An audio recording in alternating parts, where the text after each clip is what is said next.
What on earth is going on these days when you can't scroll for more than 10 videos without seeing some societal reject on another popular podcast? And I don't know about you, but I'm sick of seeing lovely ladies, aka hoes, like Riley Reid on every major podcast hosted by people like Logan, Paul and True Geordie. And I definitely don't care who Adam 22's wife is about to next.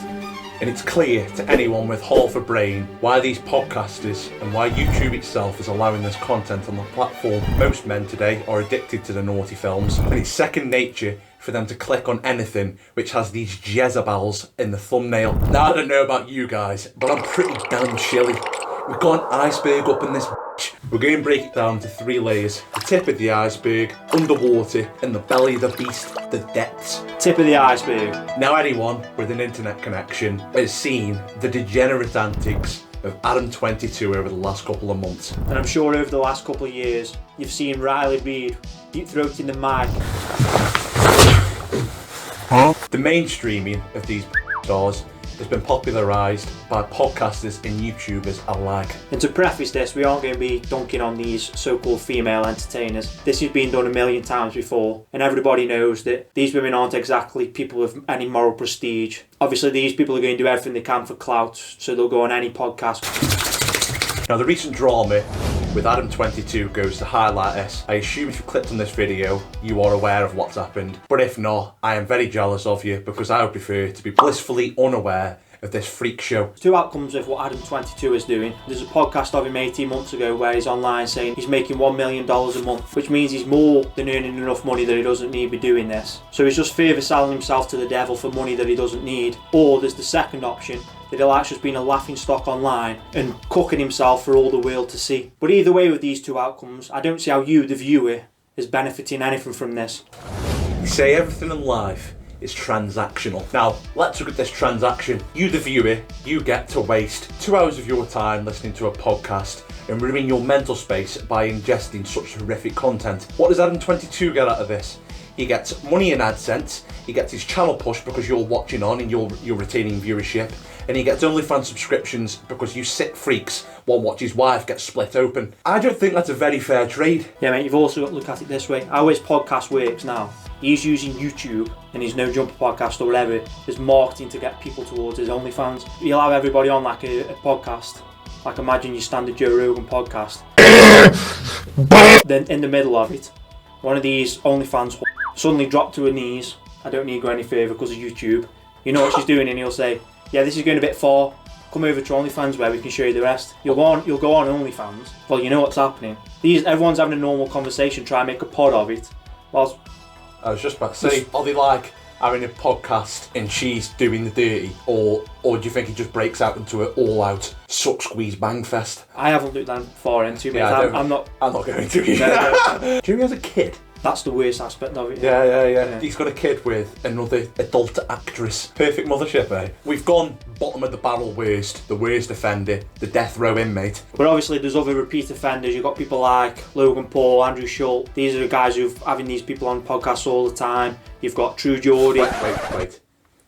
You need to watch what you're saying about him. He's baldy tard. Who's this, True Geordie? Yeah. Why's that, mate? He banged Conor McGregor. I would pick Conor McGregor up like a shopping bag. Mate, he's 6'4", built like a rugby player. I'm 300 pounds and built like a rugby player. Mr. Estrogen, what's happening? You little Bourne's victim looking thing. Fuck me, man. Who scalded you with a kettle? And that was me thinking Conor McGregor was UFC champ. Double champ. So, well, I might have to leave this one. Right, yeah, we need to be careful when we talk about True Geordie here, because like I say, that guy is the rag and bone man. Over the last year and a half, especially with Logan Paul and True Geordie, these are guys who've been calling out Andrew Tate. Andrew Tate's clearly got his downfalls. Where you stand on Andrew Tate, that's up to you. But the idea that people like Logan Paul or True Geordie can call him out is absolutely absurd. These guys have got unreal skeletons in the closet. I mean, look at what's going on with Logan Paul now. Slept with the same woman that his brother slept with. He's now engaged with Leonardo DiCaprio's alpha widow. Yeah, man, go on Dylan Dennis's Twitter. Look at the amount of men in Hollywood this reprobate has been with. Oh, True Geordie. I mean, read a little excerpt out of it. I'm not going to read them out in full. I like pleasing you because I like you. I love the way your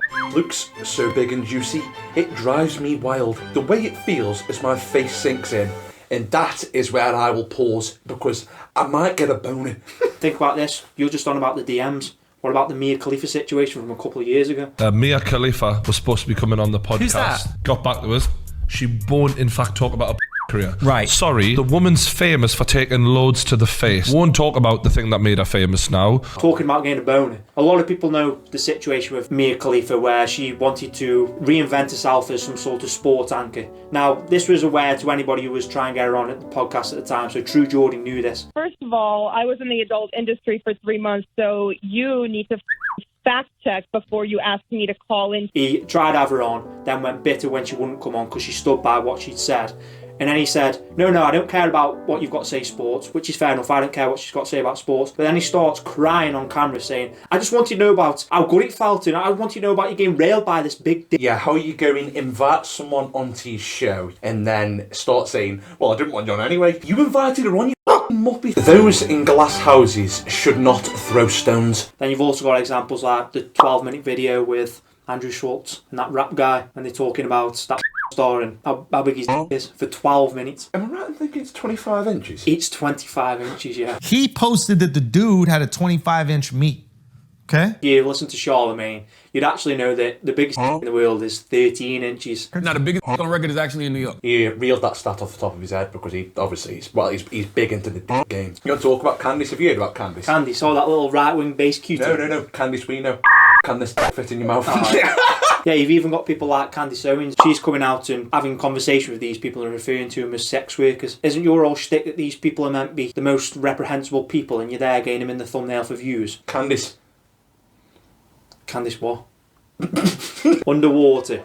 Now obviously there's an issue with platforming as well. These content creators are putting these podcasts on Spotify, Apple Music, YouTube. Now these are places where you've supposedly got guidelines in place where such content is hard to find or such content doesn't get recommended to you, but it's clearly accessible, it's clearly readily available, and all you've got to do is have a quick search to see that people are actively looking for this sort of stuff. You look at the views, you look at the like ratios and the amount of comments, and people are after this. Yeah, and you've got to look at it from, let's say, YouTube standpoint. They'll say that they don't want this content because it's not advertiser friendly. Well, fair enough. At the end of the day, if you're on one of these True Geordie or Andrew Schultz clips watching this, they're aware that you can watch this 12-minute video. You don't contribute anything to YouTube in terms of AdSense, but you're going to stay on YouTube after. And guess what? You'll watch further clips by these guys which are monetizable, and therefore YouTube will eventually get their ad revenue. So it might not be profitable for them immediately, but in the long term, they don't mind if you're on there as long as they're not going against the guideline where people can say, oh look, it's like Twitter where there's open pornography on it. YouTube will do all they can to make softcore available on YouTube. Yeah, and you have to look at it this way with a podcasts range anywhere from 50 minutes to 3 hours long. You're keeping your time and eyes on screens for that amount of time, so you're more than likely going to be addicted to it. You're going to be watching this stuff day in, day out. I can see into the future. I can see all of you 18-year-old femboys in the comment section typing away, like saying this, lads, if they can't be on YouTube, where else would they be platformed? I'll tell you where. First off, in the pits of hell. Second off, on the websites which they came from, and I'd ban them if I had the power. If you go searching for explicit content on YouTube, you won't find it outright, but you will find things like Game of Thrones. We'll cover this in more detail in the next point, but if you can watch a compilation of all the scenes in Game of Thrones where these people are at it and it's as close to the real thing as YouTube can allow, but YouTube will allow that. These things have got millions of views over the last couple of years, to the point now where they're all compiled in playlists, so they're ready for you. Think about how like someone's watched that scene, thought, oh that's good, I'm going to record that, bang it on YouTube for all the other bros out there, 1.4 million views. You know what I mean? Put them in a nice little playlist. Yeah. Sexy scenes from Game of Thrones.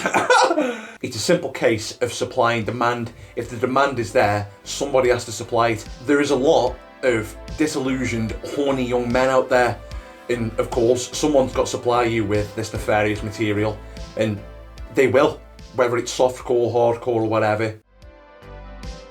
Yeah, you've got to look at this now from a hierarchical standpoint where why is the government allowing this? We'll put a couple of infographics on screen, but as you can see, This is now legal in pretty much all the countries around the world, barring, I think it's China and the Middle East. This is easily accessible even in countries where there's so-called authoritarian like Russia. You've also got to look at the data on consumption. The top two are the United States and the UK. The third is India. But when you look at it, these aren't done by population density. India has a population of 1.4 million compared to the UK, which is something like 65 million. So they've got, let's say, 22 times the population, and we've still got more traffic. How bad is Western degeneracy at the minute that we have got the traffic of a country with the population of 1.4 billion? There's no law in the UK at the minute that covers misogyny, but there's quite clearly debates going on in government, in parliament, about misogyny laws, about hate speech laws online. Are we going to get to a point in the future where under, say, a misogynistic hate law act, us coming on the internet now and calling out, say, podcasters or calling out women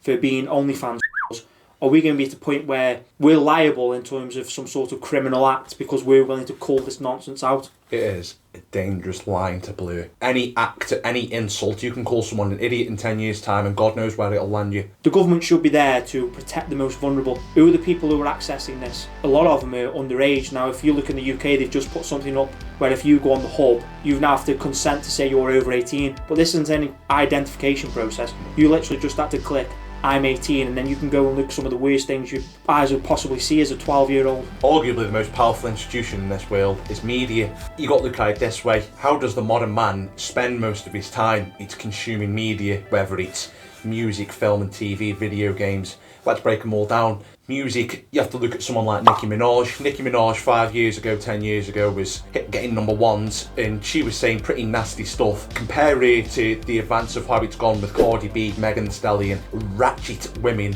saying some of the most abhorrent songs and they're getting number one platinum records. Let's go film and TV. Films like Wolf of Wall Street, peddling the most graphic sexual scenes, making Margot Robbie a star-like famous in 2013 when she got all the kit off in Wolf of Wall Street. As we mentioned before, Game of Thrones. Let's say video games now. You've got to the point where in RPGs, games such as Assassin's Creed, you've always got an option now. You have an interaction with someone for more than 2 or 3 missions. Choose if you want to have relations with these men or women. Sex sells, don't it? There we are. Iceberg melted. You've got to look at it this way. You are lining the pockets of everyone else but yourself. And I don't mean that just in terms of money. I mean you are giving a part of yourself every time you are consuming brainless sexual content. I think you should probably stop doing that. You should quit your addictions and you should move on with your life.